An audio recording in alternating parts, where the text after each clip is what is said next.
दोस्तों, आज आरसीबी और गुजरात के बीच आईपीएल का एक रोमांचक मैच खेला गया, जहां शुरुआत में गुजरात के गेंदबाजों ने कमाल किया, लेकिन फिर आरसीबी के बल्लेबाजों ने कमाल की वापसी की, लेकिन अंत में गुजरात ने मैच पलट दिया। जी हां, इस वीडियो में हम आपको इस मैच की पूरी हाइलाइट्स बताएंगे, तो वीडियो को अंत तक जरूर देखें। और अगर आपको भी ये मैच पसंद आया हो तो वीडियो को एक लाइक जरूर करें। इस वीडियो का लाइक टारगेट है 500 लाइक्स। दोस्तों, इस मैच में टॉस के लिए शुभमन गिल और रजत पाटीदार मैदान में उतरे और किस्मत ने गुजरात के कप्तान गिल का साथ दिया। उन्होंने बिना किसी संकोच के पहले गेंदबाजी करने का फैसला किया। आरसीबी की ओर से विराट कोहली और फिल सॉल्ट की सलामी जोड़ी क्रीज पर उतरी। गेंदबाजी की कमान संभालने के लिए गुजरात ने मोहम्मद सिराज को बुलाया। सिराज ने पहली ही ओवर में आग उगलना शुरू कर दिया। दूसरी गेंद पर कोहली ने अपनी क्लास दिखाई और खूबसूरत शॉट खेला, लेकिन सिराज ने भी जवाब देने में देर नहीं लगाई। पांचवीं गेंद पर उन्होंने मौका बनाया, लेकिन विकेट कीपर जोस बटलर ने फील सॉल्ट का एक आसान सा कैच छोड़ दिया। दूसरे ओवर में गेंद अरशद खान के हाथ में थी और उन्होंने विराट कोहली को बड़ी ही चालाकी से फंसाया। कोहली ने एक जोरदार पुल शॉट खेला, लेकिन दुर्भाग्य से गेंद सीधा डीप स्क्वायर लेग पर प्रसिद्ध कृष्णा के हाथों में जा समाई। स्टेडियम में सन्नाटा छा गया और कोहली मात्र 6 गेंदों में 7 रन बनाकर पवेलियन लौट गए। कोहली के आउट होते ही देवदत्त पडिक्कल बल्लेबाजी के लिए आए और पहली ही गेंद पर चौका जड़कर दर्शकों को कुछ राहत दी, लेकिन राहत ज्यादा देर नहीं टिक पाई, क्योंकि तीसरे ओवर में सिराज फिर से कहर बनकर टूट पड़े। उन्होंने पडिक्कल को क्लीन बोल्ड कर दिया। पडिक्कल की पारी सिर्फ 3 गेंदों और 4 रनों की रही। अब कप्तान रजत पाटीदार मैदान में आए और टीम को बचाने की जिम्मेदारी उनके कंधों पर आ गई। चौथे ओवर में आरसीबी के बल्लेबाजों ने थोड़ा राहत की सांस ली, जब पाटीदार और सॉल्ट ने एक एक चौका जड़कर ओवर में 12 रन बटोरे। दर्शक उम्मीद से भरे हुए थे कि अब आरसीबी की पारी पटरी पर लौटेगी, लेकिन तभी आया 5वां ओवर और सिराज की वापसी। इस ओवर की तीसरी गेंद पर फिल सॉल्ट ने एक लंबा छक्का ठोककर गेंद को स्टेडियम के बाहर भेज दिया। सिराज थोड़े हिले जरूर, लेकिन अगले ही गेंद पर उन्होंने बदला ले लिया। अगली ही गेंद पर उन्होंने ऐसा यॉर्कर डाला कि सॉल्ट के स्टंप्स बिखर गए। सिराज के चेहरे पर मुस्कान थी और सॉल्ट के चेहरे पर निराशा। उन्होंने 13 गेंदों में 14 रन बनाए और सिराज के शिकार बने। अब लियाम लिविंगस्टोन मैदान में उतरे। ये वो समय था जब आरसीबी की हालत आईसीयू में पहुंचने लगी थी और उन्हें किसी चमत्कार की जरूरत थी।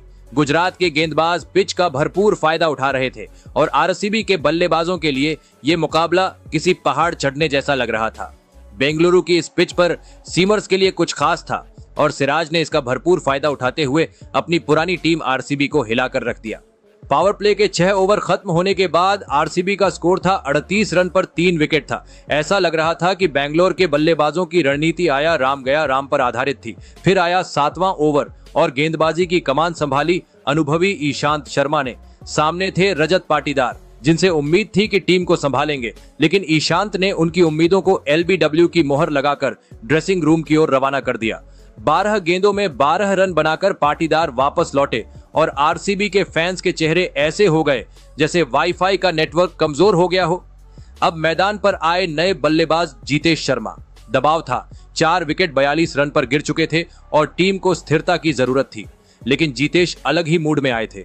उन्होंने पहली ही गेंद पर स्वीप शॉट खेलने की कोशिश कर डाली। कमेंटेटर्स भी चौंक गए, दर्शक भी हैरान रह गए और शायद ड्रेसिंग रूम में बैठे बाकी खिलाड़ी भी सोच रहे होंगे कि भाई इतनी जल्दी क्या है। लेकिन फिर अगली ही गेंद पर जीतेश ने चौका ठोक दिया और ये साबित कर दिया कि वो सिर्फ शो ऑफ नहीं कर रहे, बल्कि आक्रामक बल्लेबाजी करने का इरादा लेकर आए हैं। इसके बाद आया 8वां ओवर और प्रसिद्ध कृष्णा ने कसी हुई गेंदबाजी करते हुए सिर्फ 1 रन दिया। 9वां ओवर शुरू हुआ और सामने थे फिर से ईशांत शर्मा, जो पहले ही एक विकेट चटका चुके थे, लेकिन इस बार जीतेश ने उन्हें हल्के में लेने का फैसला किया। उन्होंने ओवर की धज्जियां उड़ाने का ठान लिया। पहली ही गेंद पर चौका, फिर एक और चौका और फिर छक्का। 1 ओवर में 17 रन ठोक दिए। जीतेश ताबड़तोड़ बल्लेबाजी कर रहे थे, लेकिन दूसरी ओर लियम लिविंगस्टोन स्ट्रगल कर रहे थे। मैच रोमांचक मोड पर था और आरसीबी किसी तरह से पारी को संभालने की कोशिश कर रही थी। 11वां ओवर आया और राहुल तेवतिया बाउंड्री पर फील्डिंग कर रहे थे। लिविंगस्टोन ने एक बड़ा शॉट खेला, गेंद ऊंची गई और सीधा तेवतिया के हाथों में, लेकिन तेवतिया ने आसान सा कैच छोड़ दिया। लिविंगस्टोन ने राहत की सांस ली और फील्डिंग टीम के खिलाड़ियों ने निराशा में सिर पकड़ लिया। अब 12वां ओवर शुरू हुआ और लिविंगस्टोन ने सोचा, जब जान बच गई तो अब हमला करते हैं। पहली ही गेंद पर राशिद खान को शानदार छक्का मारा और फिर अगली गेंद पर चौका ठोक दिया। स्टेडियम में फिर से शोर मच गया और ऐसा लगा कि लिविंगस्टोन अब तेवतिया को उनकी गलती की पूरी सजा देंगे। इधर जितेश भी अपने रंग में थे और दोनों ने मिलकर सिर्फ 35 गेंदों में 50 रनों की साझेदारी पूरी कर दी। आरसीबी के फैंस को थोड़ी राहत मिली, लेकिन ये खुशी ज्यादा देर तक टिकने वाली नहीं थी। 13वां ओवर लेकर आए साई किशोर और यहीं से कहानी ने फिर से एक मोड़ लिया। जितेश ने एक बड़ा शॉट लगाने की कोशिश की, गेंद फिर से हवा में और बाउंड्री पर कौन खड़ा था? वही राहुल तेवतिया। लेकिन इस बार उन्होंने कोई गलती नहीं की और एक शानदार कैच लपक लिया। जितेश 21 गेंदों पर 33 रन बनाकर वापस लौटे और स्कोर हो गया 94 पर 5 विकेट। अब मैदान पर आए कृणाल पांड्या। आते ही 14वें ओवर में एक शानदार चौका जड़ा और आरसीबी के स्कोर को 100 के पार पहुंचा दिया। फैंस को उम्मीद बंधी कि शायद कृणाल कुछ करिश्मा करेंगे, लेकिन साई किशोर के अगले ओवर में वो भी ढेर हो गए। सिर्फ 5 रन बनाकर आउट हुए और आरसीबी फिर से मुश्किल में आ गई। स्कोर हो गया 104 पर 6 विकेट। अब मैदान पर उतरे टिम डेविड।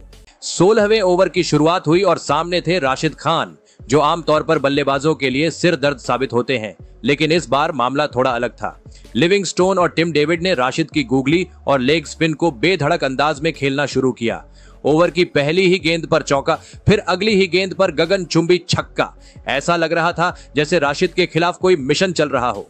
राशिद खान के लिए यह मैच किसी बुरे सपने से कम नहीं था, क्योंकि लिविंगस्टोन और डेविड ने ठान लिया था कि वो सिर्फ छक्कों से ही सौदा करेंगे।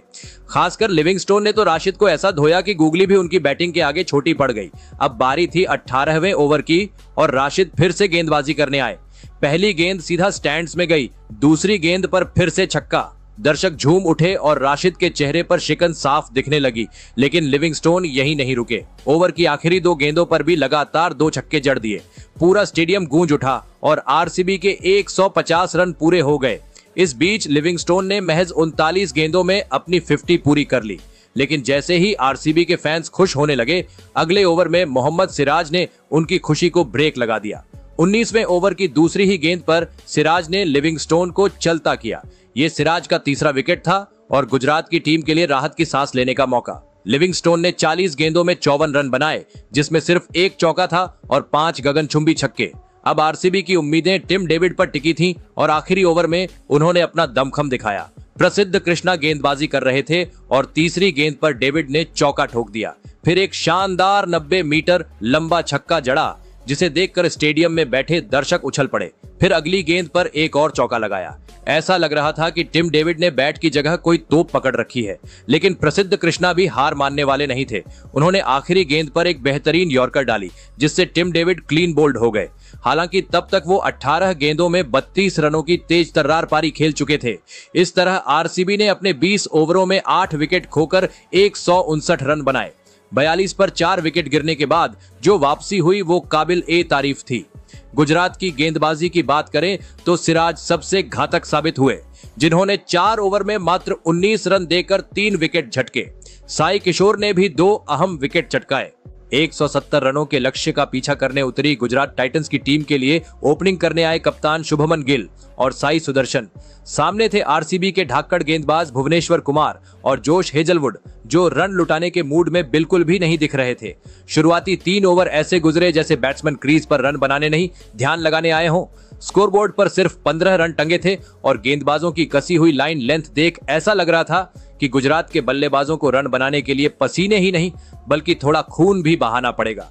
लेकिन चौथे ओवर में जैसे ही हेजलवुड गेंदबाजी करने आए, साई सुदर्शन का सब्र जवाब दे गया। उन्होंने पहले एक शानदार चौका लगाया और फिर अगली ही गेंद पर जबरदस्त छक्का जड़ दिया। इसके बाद 5वां ओवर लेकर आए भुवनेश्वर कुमार। पहली 3 गेंदों पर गिल और सुदर्शन संयम से खेले, लेकिन फिर गिल से रहा नहीं गया। उन्होंने कमर कसते हुए अगली ही गेंद पर लॉन्ग ऑन के ऊपर से शानदार छक्का जड़ दिया। लेकिन फिर अगली ही गेंद पर भुवनेश्वर ने ऐसा जाल बिछाया कि कप्तान गिल उसमें फंस गए।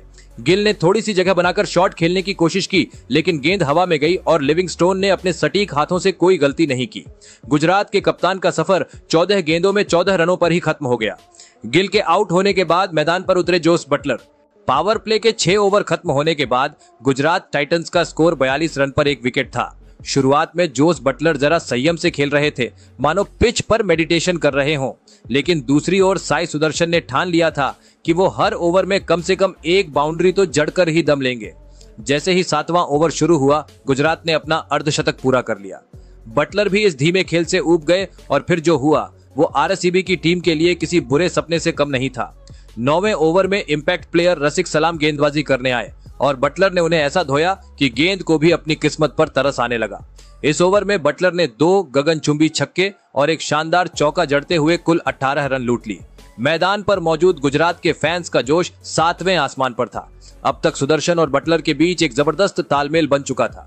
महज 31 गेंदों में ही उनकी साझेदारी 50 रन तक पहुंच गई। पहले 10 ओवर पूरे होते ही गुजरात का स्कोर 1 विकेट पर 82 रन हो गया था। अब उन्हें आखिरी 10 ओवरों में महज 88 रन चाहिए थे, जो इस पिच और उनके फॉर्म को देखते हुए बिल्कुल अचीवेबल लग रहे थे। गुजरात टाइटंस के बल्लेबाज बटलर और साई सुदर्शन ने मैदान पर ऐसा समा बांध दिया कि आरसीबी के गेंदबाजों के होश ही उड़ गए। दोनों बल्लेबाजों ने मानो ठान लिया था कि गेंदबाजों को बाउंड्री के पार भेजकर ही दम लेंगे। आरसीबी के कप्तान ने गेंदबाजों को इधर उधर घुमाया, स्पिनरों को आजमाया, तेज गेंदबाजों को मौका दिया, लेकिन पिच से कोई मदद नहीं मिल रही थी। गेंदबाजों की हालत ऐसी थी जैसे कोई बिना ब्रेक की गाड़ी को रोकने की कोशिश कर रहा हो। तभी 12वें ओवर में कृणाल पंड्या गेंदबाजी करने आए, लेकिन बटलर और सुदर्शन ने उनकी बखिया उधेड़ दी। इस ओवर में पहले एक खूबसूरत छक्का, फिर 2 शानदार चौके और कुल मिलाकर 17 रन लूट लिए। इस जबरदस्त बल्लेबाजी के साथ ही गुजरात के 100 रन भी पूरे हो गए। आरसीबी के खिलाड़ियों के चेहरे लटक चुके थे, लेकिन फिर मैदान में अचानक बहुत ज्यादा ड्यू आ गई, जिससे गेंद गीली हो गई और स्पिनरों के लिए गेंदबाजी करना लगभग नामुमकिन सा हो गया। आखिरकार अंपायर ने हालात को समझते हुए गेंद बदली और इसी के साथ मैच में एक बड़ा मोड़ आ गया। जैसे ही नई गेंद आई, आरसीबी के जोश हेजलवुड ने अपनी काबिलियत दिखाते हुए गुजरात को एक झटका दे दिया। अब गुजरात की पारी में एक नया मोड़ आया। इंपैक्ट प्लेयर के तौर पर शेरफेन रदरफोर्ड मैदान में उतरे। जैसे ही वो क्रीज पर आए, लगा जैसे ये पारी को और भी विस्फोटक बनाने के लिए ही आए हों। उन्होंने आते ही पहली ही गेंद पर छक्का जड़कर आरसीबी के खेमे में सनसनी मचा दी। दूसरी तरफ बटलर ने भी अपनी लय बरकरार रखी। 15वें ओवर में उन्होंने लगातार 2 छक्के जड़कर सिर्फ 31 गेंदों में अपनी 50 पूरी कर ली। अब मैच में बची थी सिर्फ औपचारिकता। गुजरात को जीत के लिए केवल 36 रन चाहिए थे और 5 ओवर बाकी थे। आरसीबी के गेंदबाजों को चमत्कार की जरूरत थी, लेकिन गुजरात के बल्लेबाज किसी भी तरह का चमत्कार होने देने के मूड में नहीं लग रहे थे। बटलर की बैटिंग ऐसी लग रही थी जैसे वो नेट्स में सिर्फ छक्के मारने की ही प्रैक्टिस करके आए हों। 50 जड़ने के बाद बटलर का बल्ला ऐसा गरजा कि गेंदबाजों को बस ऊपर वाले से दुआ करनी पड़ रही थी कि ओवर जल्दी खत्म हो जाए। एक के बाद एक बाउंड्री और छक्के ऐसे उड़ रहे थे जैसे दिवाली पर पटाखे। जब गुजरात की पारी अपने चरम पर थी, तभी रदरफोर्ड मैदान पर आए और उन्होंने आरसीबी के गेंदबाजों पर कहर बरपा दिया। 18 गेंदों में 30 रनों की उनकी पारी एकदम स्मार्ट वर्क थी। उन्होंने सोचा कि सिंगल डबल का झंझट क्यों लेना जब छक्कों से ही काम चल सकता है, और आखिरकार 18वें ओवर में रदरफोर्ड ने एक लंबा छक्का ठोककर मैच खत्म कर दिया। इस जीत के साथ गुजरात की टीम ने दिखा दिया कि इस सीजन में उनका इरादा कुछ बड़ा करने का है। ये उनकी लगातार दूसरी जीत थी, जबकि आरसीबी के लिए ये सीजन की पहली हार थी। तो दोस्तों, आपके हिसाब से आरसीबी की इस हार की वजह क्या है और गुजरात की इस जीत का हीरो कौन है? कमेंट जरूर करें।